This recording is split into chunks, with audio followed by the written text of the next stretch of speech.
Tonight, Via Rail cancels trains across the country as anti-pipeline protesters refuse to budge. I walk in here and I see cancellations everywhere, so that's when I first found out. It's just a bad situation, I think, for everybody. As travelers scramble to find another way, the union representing rail workers fears thousands could lose their jobs. Plus, no consent, nothing. That is what's so appalling about it. Toronto police admit to using a controversial AI system a month after they denied it. And Hurricane Hazel celebrates a milestone birthday. We'll see how the former Mississauga mayor is ringing in the big 99. Good evening, I'm Mike Wise. Via Rail is putting a pause on most passenger services across the country, expanding an earlier work stoppage that resulted in restricted train trips between the Toronto, Ottawa, and Montreal corridor. Via says it will give full refunds for all canceled trips, adding it had no choice but to make the decision after CN announced today the protest blockade outside Belleville is forcing it to begin a shutdown of all operations in eastern Canada. A statement from the company reads, while the illegal blockades have come to an end in Manitoba and may be ending imminently in British Columbia, the orders of the court in Ontario have yet to be enforced and continue to be ignored. In the face of these challenges, it is now left with the only remaining responsible option, progressively shutting down its eastern Canadian operations until the illegal blockades end. And the union representing rail workers is calling on the federal government to intervene and find a solution to the blockades. Teamsters says the work disruption could result in up to 6,000 layoffs. Meanwhile, GO Transit is assuring customers that there is no disruption to its trains, at least as of now. Metrolink says it will communicate with customers should there be any changes. We were at Union Station tonight to grab commuters' reaction to these latest cancellations. It's poor service, very poor service. I don't feel that they supported their clients, and we didn't get an email, we didn't get anything. I don't know whether to stay over and maybe get a try tomorrow, but they say it might happen till the strike might be on till next week. So I'm managing, but it's pretty frustrating. So we actually found out via Facebook, people sending us messages on Facebook. That's how we found out that we had no train. Well, it was a frustrating start to the day for thousands of subway commuters. For the second time in less than a month, the TTC had an early morning derailment, forcing a section of the subway to close during the morning rush. Greg Ross has more on what happened. I got a whole bunch of them there. They're coming. Another day, another delay for TTC riders. I'm always late because of TTC. It's just a big sinking feeling in my stomach. Not again, this again. This is pretty crazy. I'm probably going to be pretty late for work. And she wasn't the only one who didn't make it to work on time this morning. How far south are we going? Union. After service was forced to shut down on the southbound Line 1 subway between St. Clair and Union stations. How did this happen? So at approximately 5:30 this morning, one of our work cars derailed just south of St. George Station. Tens of thousands of commuters were affected. Southbound shuttle to St. Andrew across the street. Forced to line up on the street and wait for shuttle buses that were brought in to get people moving. There's a lot of people for the amount of buses. The TTC says there were more than 100 buses, but still people waited in line as long as an hour to get on one, leading to more frustration. Am I in front of you right now? Tempers boiled over as some riders tried to cut the line. We need more people policing this line, right? There are people just walking in, like this gentleman right here. Yeah, guys, just cross the street. I've been in this line for almost 40 minutes. I need to get to work. No words to explain how frustrating it is on a Thursday, dear, and I have a meeting to attend to too as well, so it's going to be a little bit interesting. Thankfully, we had the Toronto Police Services with us, and we had our guys out there to make sure that everyone remained calm. It took more than 7 hours for TTC workers to fix the problem, and the line remained closed the entire time. So crews went down to track level. They got the work car on the track and re-railed. This is the second shutdown on the TTC subway in less than a month.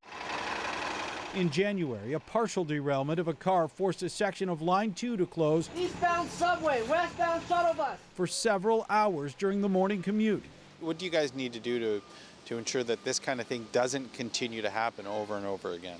That's a great question, and we will start our investigation right away to see what happened in this particular instance. And every instance is different, but we don't want to see this happen either. The mayor also weighing in on this today, demanding a full investigation into what caused this derailment and apologizing to riders who were inconvenienced. It happens just weeks after the city came up with more than $4 billion in funding from the city's Building Fund levy. Greg Ross, CBC News, Toronto.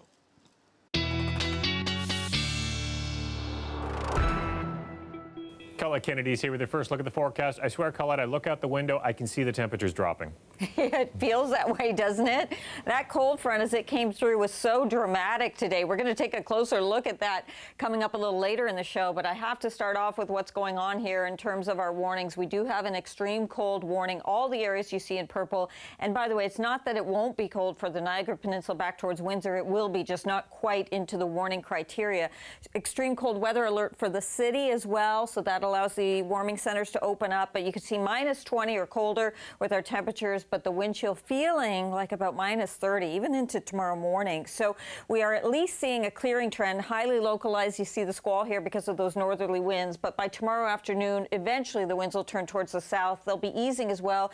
A few just very, very isolated flurries, but primarily we're going to have some sunshine, and then clouds will be increasing as we get into Saturday. But Friday looks pretty good. There you are, though, minus 20 tonight. Tomorrow afternoon, minus 8, about 10 degrees below seasonal, still feeling like minus 13. And by the way, it's too cold for people outside. It's also too cold for your pets as well. You got to look after everybody, right, Mike? Very cold on Friday. Thanks, Colette. You're welcome. One person was rushed to hospital in critical condition after a 2-alarm fire broke out at an apartment near Queen and Sherbourne tonight. The fire chief provided an update on scene. He says they aren't sure what started the fire at the time. We have no indication yet as to how. Our investigations team is here, and we've notified the Ontario Office of the Fire Marshal, so that investigation, both origin and cause, so where the fire started and how it started, as well as the circumstances contributing to the critical injury, will all be determined in due course.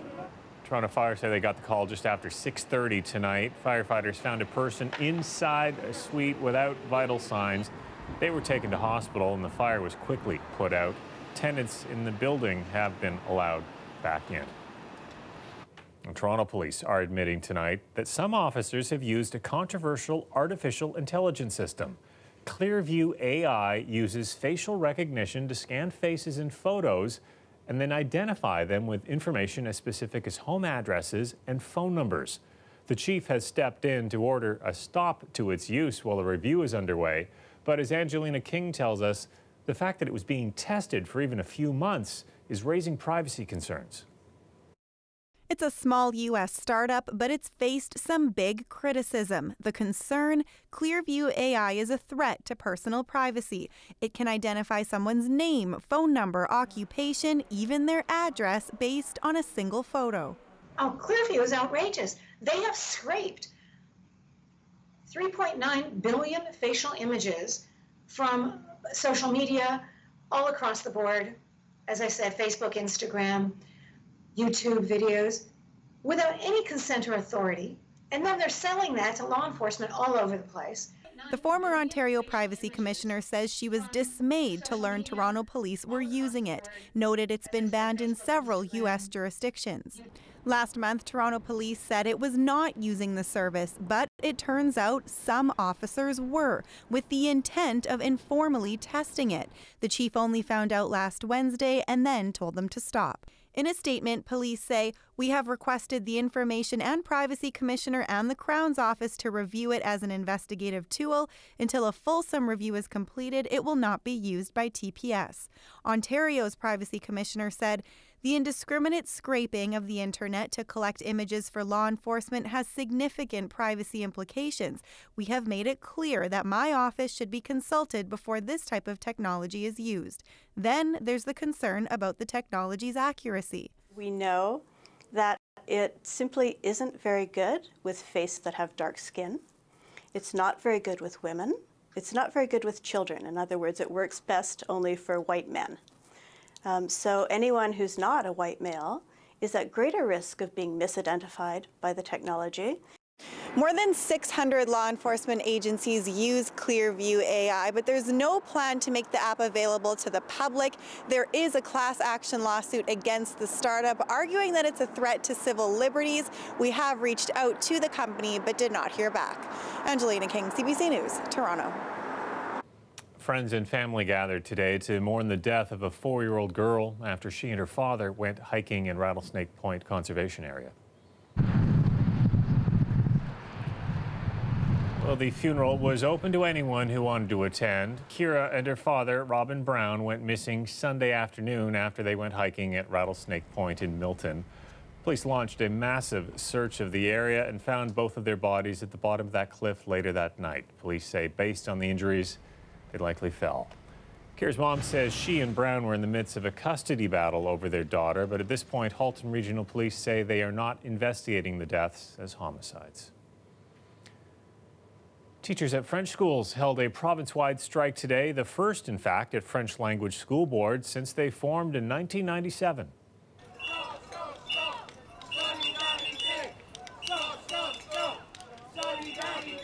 Elementary teachers in Peel and York also walked out today, along with high school teachers in Peel.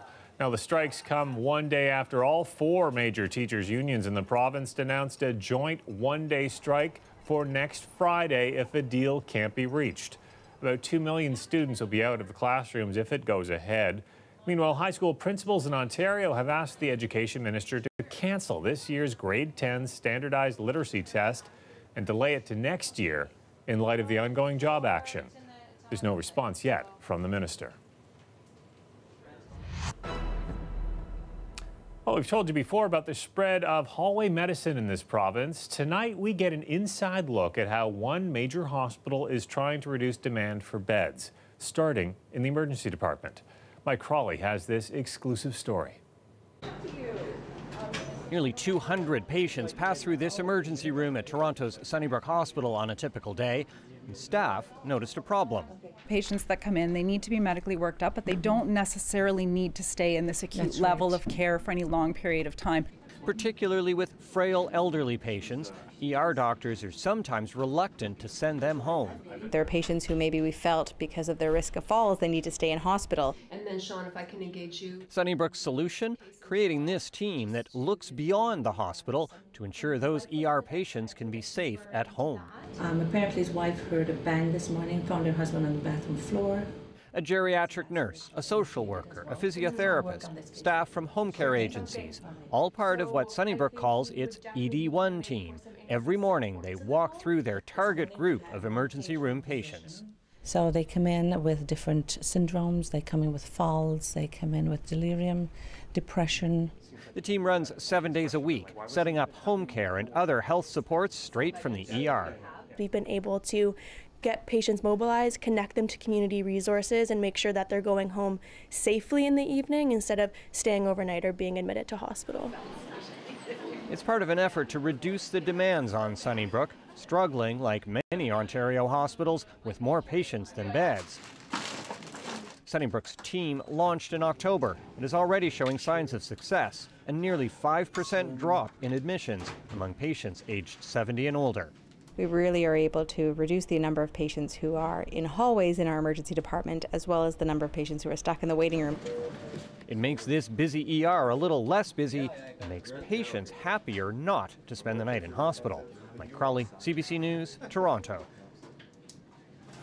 Wow, 1, 2, 3. So what do Hazel McCallion and Wayne Gretzky share in common? The number 99.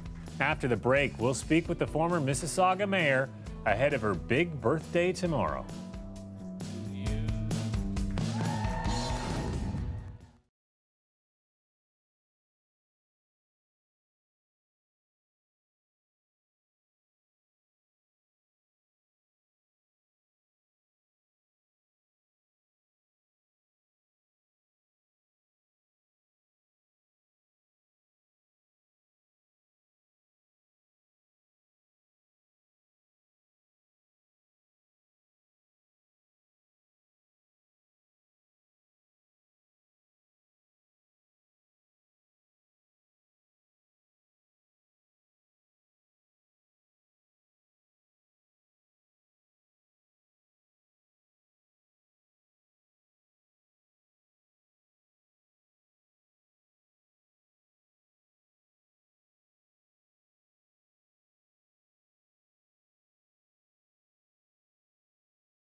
The Toronto Black Film Festival honored a special guest today. The legendary filmmaker Spike Lee received the festival's 2020 Lifetime Achievement Award. Well, I'm very honored to be here to receive the Lifetime Achievement Award. I'm not dead yet, and I got a lot more films to make, a lot more stories to tell. Organizers say the award was to show their appreciation for all Lee has done for future generations, the black community, and cinema. Lee is best known for films like Do the Right Thing, Malcolm X, and Black Klansman. The Toronto Black Film Festival is running in theaters across the city until Monday. And tomorrow is Valentine's Day, but longtime Mississauga residents may know it's also the birthday of their former mayor, Hazel McCallion. She's turning 99 tomorrow. Farah Morali caught up with her at a celebration held today. Wow, 1, 2, 3.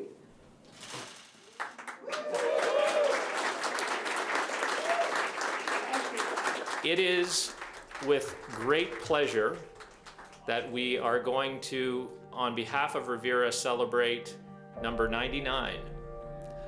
And I would say, Wayne Gretzky, get out of the way. Hazel's coming down the line like Eddie Shack. Happy birthday, Hazel. We love you.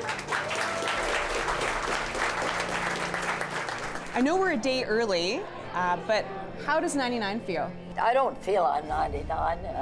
I think you're only as old as you feel. So thank you to everybody for...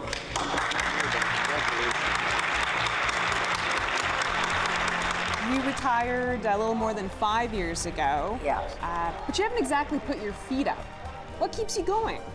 Well, I've been active all my life. I think that's one reason why maybe both physically and mentally, I think it helps you to be healthy.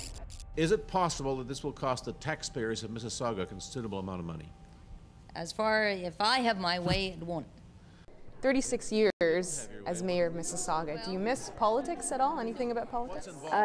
I don't miss the politics, because politics is a very unusual game.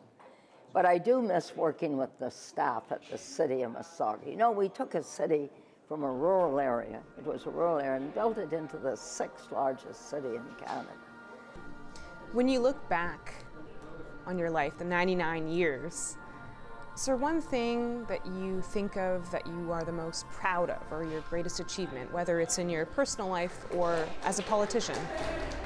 Well, first of all, I was very proud of how we handled the derailment in my first year in office. I think we put Mississauga on the world map as a result of that, because it was, so again, a team approach. Tonight I go to see the Leafs play. They better win tonight for me. Yeah, they have to. It's for your birthday. I know. That would be the nicest party they could give me, is to win tonight. Happy birthday, Hazel. Thank you. And we hope we'll be back for the big 100 next year. Oh, yeah. I don't know, but... Or 100 or 109? I said that they're setting up, the committees are set up already for 100. I said, if I'm not here, celebrate anyway. Happy birthday to you.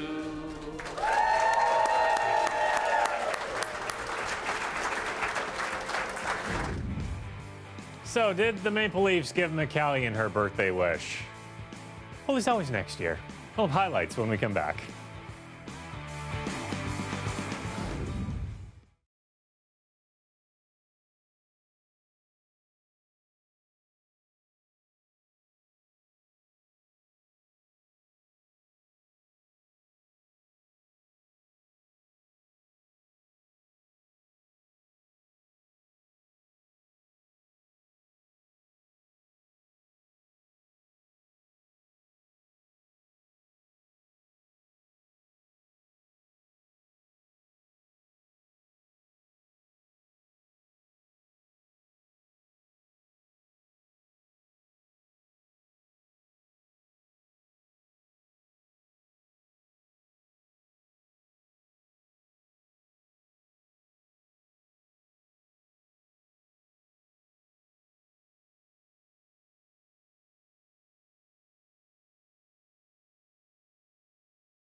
The weather update is brought to you by Train, the most reliable heating and cooling brand.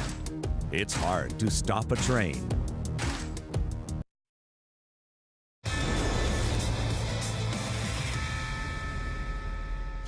Frederik Andersen back in the net for the Leafs tonight as they host the Dallas Stars. He was out for 4 games with a neck injury, and he was tested early on. The very first shot on goal by Dennis Gurianov goes in. The bad news later in the first, Andreas Johnsson collides with Kasperi Kapanen. He'd actually leave the game with a lower body injury. Second period, Leafs down by 2. Austin Matthews changes that. A nice power play goal here, his 41st of the season. Third period, Dallas gets their own power play goal thanks to Tyler Seguin. Leafs would get one back late in the third, but would eventually fall to the Dallas Stars 3-2.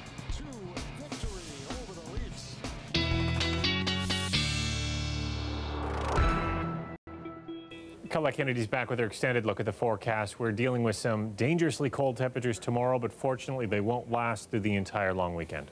It's such a good point. That's right. It is going to be a rather cold Valentine's Day, but we are talking about it being short-lived, and then we'll get into a rebound.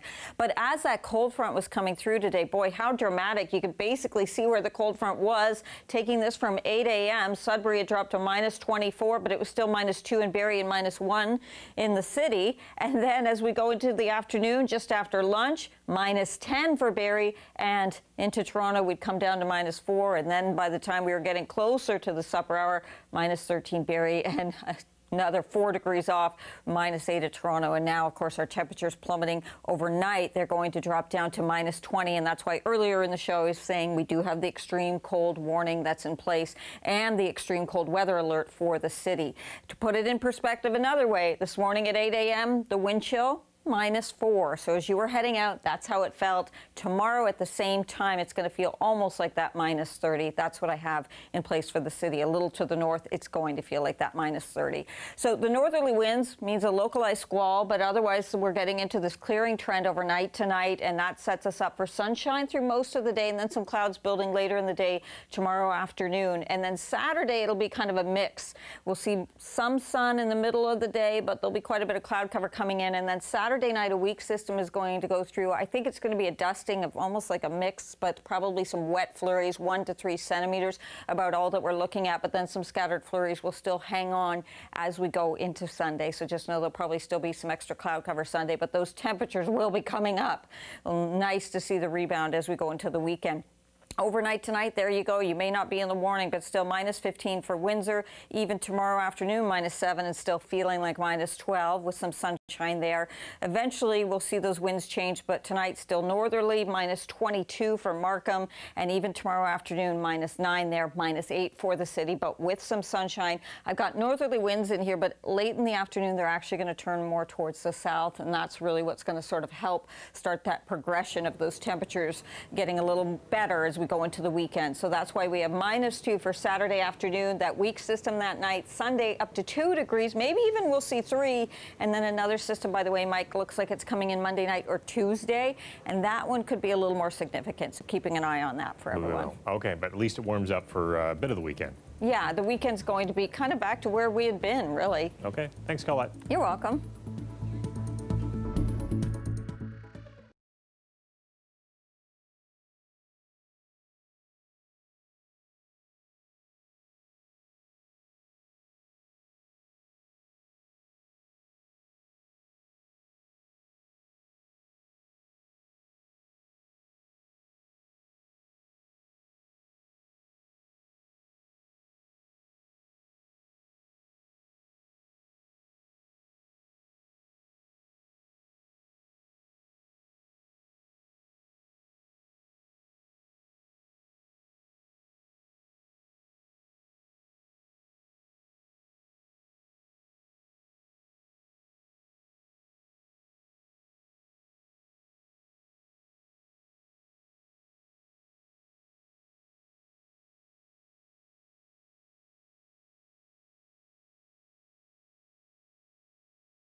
An annual tradition at Woodbine Beach is back this weekend, the beach's Winter Station art exhibit. That's where artists transform lifeguard towers because, let's face it, no one's going swimming in February. In the winter, no one really thinks about what a beautiful landscape this is. So part of the idea of this competition was to get people outdoors, get them out and engaged with the beach, experience the winter, and see some artwork while they're at it.